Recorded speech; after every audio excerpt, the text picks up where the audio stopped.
8ஆம் வகுப்பில் அறிவியல் பாடத்தில் ஃப்ரையோபைட்டா என்பது மிக எளிமையான உடலமைப்பு கொண்ட பழமையான தாவரமாகும். கீழே கொடுக்கப்பட்டது பழமையான தாவரம் எது அப்படின்னு கேள்வி கேட்கலாம்.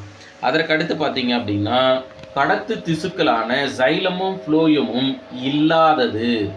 அதனால் இது நிலத்தில் வளரக்கூடியது பூவா தாவரமாக நம்ம பார்க்குறோம். பூவா தாவரத்திற்கு எடுத்துக்காட்டு. அதுக்கடுத்தது இது இருவாழ்விகள், நீரிலும் நிலத்திலும் வாழ்கிறது. தன்னுடைய வாழ்க்கை சுழற்சி நீரிலும் நிலத்திலும் இரண்டும்.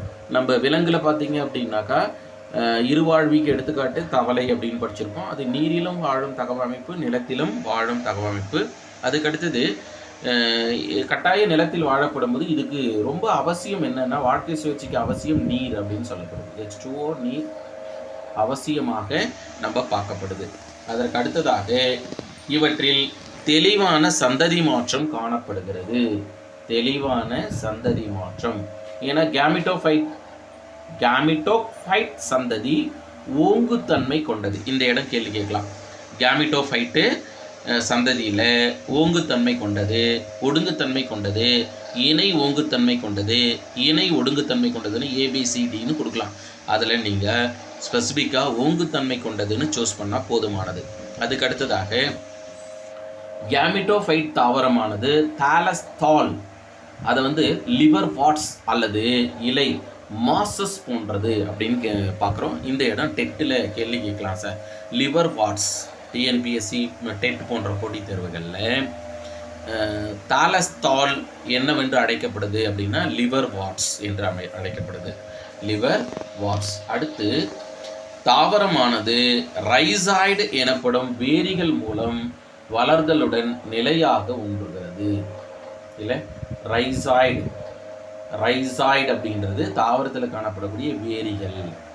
இதுவே நீங்கள் பார்த்தீங்க அப்படின்னாக்கா தாலோஃபைட்டால வேரே இல்லைன்னு சொல்லிட்டோம். இங்கே அழகாக பாருங்கள், ரொம்ப பியூட்டிஃபுல்லாக ரைசிங் ரூட், வேர் அழகாக விடப்படுகிறது. அதை என்னன்னு சொல்லுவோம்னா ரைசாய்டு அப்படின்னு சொல்லுவோம். ரைசாய்டு.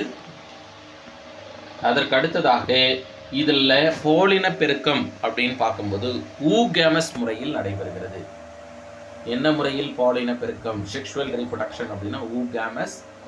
பாலின உறுப்புகளாகிய ஆந்திரிடியம், ஆர்கிகோனியம், ஆண் இனப்பெருக்க பகுதியாக ஆந்திரிடியமும் பெண் இனப்பெருக்க பகுதியாக ஆர்கிகோனியமும் கொண்டிருக்கு. ஆண் இனப்பெருக்க உறுப்பான ஆந்திரிடியம் பாருங்க, ஆந்திரிடியம் நீந்தும் ஆண் இனச்செல்லை உருவாக்குறது. பொதுவாக இனச்செல்லுன்னு பார்க்கும்போது ஆண் இனச்செல், பெண் இனச்செல் அப்படின்னு படிச்சிருப்போம். ஆண் இனச்செல் மட்டும்தான் நீந்தும் பண்பு கொண்டிருக்கிறது, பெண் இனச்செல் கிடையாது. எடுத்துக்காட்டாக மனிதனை எடுத்துட்டோம்னா கூட பெண் இனச்செல் அப்படின்னு சொல்லும்போது அண்டகம் நகரும் தன்மையற்றது, நான் மொட்டைல் அப்படின்னு படிச்சிருப்போம். இதுவே ஸ்போம், விந்தகம், ஆண் இனப்பெருக்க மண்டலத்தில் விந்தகமானது மொபைலிட்டி, நகரும் தன்மை கொண்டது அப்படின்னு படிச்சிருப்போம். அதனால் ஆசிரியர்களே இந்த இடம் கேள்வி கேட்கலாம். பெண் இனப்பெருக்க உறுப்பான ஆர்கிகோனியம் முட்டையை உருவாக்குறது. ஏன்னா நம்ம ஏற்கனவே ஆர்கிகோனியம் அப்படின்னு சொல்கிறது பெண் இனப்பெருக்க பகுதி. அதுக்கடுத்தது பெண் இனப்பெருக்க செல்லாக நம்ம பார்க்குறோம். அதுக்கு ஆந்திரிடியம் அப்படின்னா ஆண் இனப்பெருக்க உறுப்பாக பார்க்குறோம். நீரின் உதவியால் ஆண் இனச்செல் நீந்தி சென்று ஆர்கிகோனியத்தில் உள்ள முட்டையுடன் இணைந்து, எந்த முட்டையுடன் இணைந்து?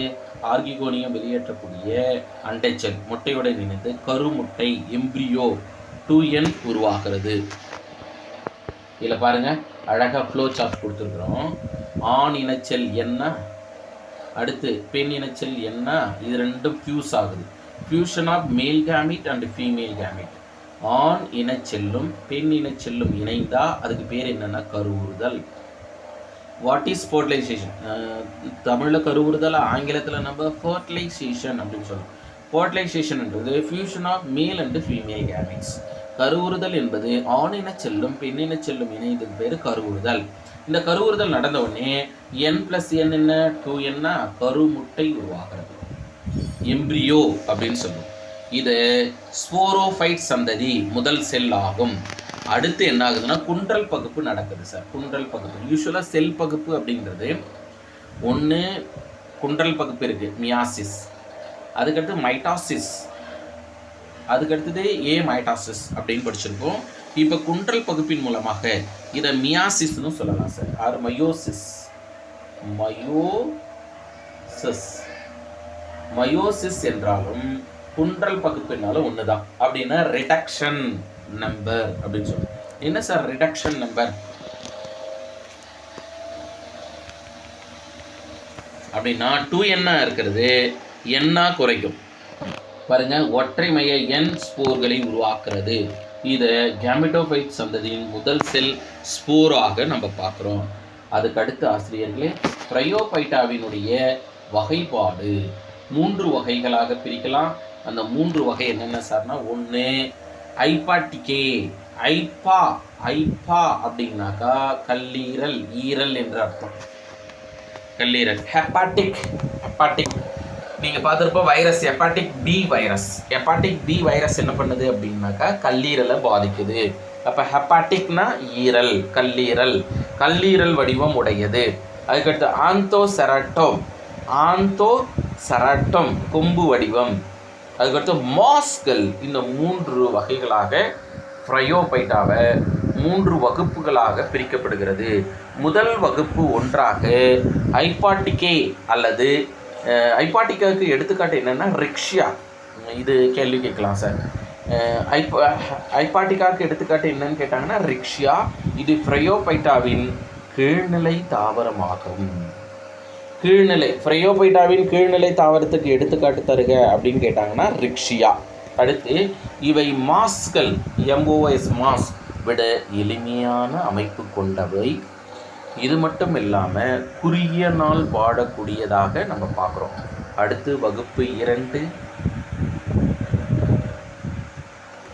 ஆந்தோசெராட்டோ. எடுத்துக்காட்டாக ஆந்தோசரஸ். கேமெட்டோஃபைட் வேறுபடுத்த முடியாத தேலஸ் அமைப்பை கொண்டுள்ளது. வேர் வளரிகள், ரைசாய்டுகள் ஒரு செல்லுடன் காணப்படுகிறது. இவற்றில் கிளைகள் கிடையாது. அதனால் ஆந்தோசெரஸ் என்று அழைக்கிறோம். அதற்கு அடுத்ததாக புரோட்டோனிமா நிலை இவற்றில் காணப்படுவதில்லை. ஸ்போரோஃபைட் எடுத்துக்கிட்டிங்கன்னா பாதம், அதுக்கடுத்து கேப்சூல் என பிரிக்கப்பட்டிருக்கிறது. வகுப்பு 3 பாருங்க, மாஸ். எடுத்துக்காட்டாக பியூனீரியா. சில சமயங்கள் என்ன பண்ணுவாங்க தெரியுங்களா, தாவர வகைப்பாட்டிகளின் அடிப்படையில் மாஸுக்கு எடுத்துக்காட்டு அப்படின்னு சொல்லிட்டு ஆப்ஷன் ஏவில் பிளனேரியான்னு கொடுப்பாங்க சார். பிளனேரியா. யூஸ்வலாக பிளனேரியா என்பது விலங்கு, பியூனேரியா என்பது தான் நம்ம மாஸுக்கு எடுத்துக்காட்டாக பார்க்குறோம், தாவரம். அப்போ பிளனேரியா பாருங்கள், பியூனேரியா. லாக்கு பதில் யூ போட்டாக பியூனேரியான்றோம், லா போட்டோம்னா பிளனேரியா. இது விலங்கு, இது தாவரம். அப்போ பாருங்கள், நம்மளை கன்ஃபியூஸ் பண்ணுறதுக்காக மாஸ்களுக்கு எடுத்துக்காட்டுன்னு சொல்லிட்டு ஆப்ஷன் ஏவில் பிளனேரியா, பியில் வந்து பியூனேரியான்னு கொடுப்பாங்க. அதனால் கவனமாக நீங்கள் என்ன பண்ணுங்கன்னா பியூனேரியா என்பதை சூஸ் பண்ணுங்கள். அடுத்து பாருங்கள், கேமெட்டோஃபைட்டு தண்டு, இலை, வேர் என வெவ்வேறாக பிரிக்கப்பட்டிருக்கிறது. கேமெட்டோஃபைட்டில் தண்டு என்றும் இலை என்றும் வேர் என்றும் பிரிக்கப்பட்டிருக்கு. அதுக்கடுத்து புரோட்டோனிமா நிலை இதில் காணப்படுது. அதில் ஏற்கனவே புரோட்டோனிமா நிலை இல்லைன்னு படித்தோம், இங்கே புரோட்டோனிமா நிலை இருக்கிறது என்று படிக்கிறோம். அதுக்கடுத்து ஸ்போரோஃபைட்டானது பாதம், சீட்டா மற்றும் கேப்சூல் என பிரிக்கப்பட்டுகிறது. இறுதியாக ப்ரையோபைட்டாவின் பொருளாதார முக்கியத்துவம். நல்லா பாருங்க, இது மிக முக்கிய பணியாக செல் அரிப்பு சார், மண் அரிப்பு, சாயில் எரோஷன் தடுக்கிறது, மண் அரிப்பை தடுக்கின்றன. அடுத்து ஸ்பாக்னம் என்னும் பூஞ்சை நீரை உறிஞ்சக்கூடியது. எனவே இது பண்ணை நாற்றாங்கலில் பயன்படுத்தப்படுகிறது. பண்ணை நாற்றாங்கல்ல ஸ்பாக்னம் வந்து பயன்படுத்தப்படுது. அதுக்கடுத்தது பீட் என்பது நிலக்கரியை போன்ற விலை மதிப்புடைய எரிபொருளாகும். பீட் பயன்படுது. அடுத்து இது ஸ்பாக்னம் என்னும் பூஞ்சை தாவரத்திலிருந்து பெறப்படுகிறது. ஸ்பாக்னம் என்ற பூஞ்சை தாவரத்திலிருந்து எரிபொருள் நிலக்கரி வந்து பெறப்படுறதுக்கு என்னன்னா பீட் அப்படின்னு சொல்கிறோம். அதுக்கு அடுத்து ஆசிரியர்களே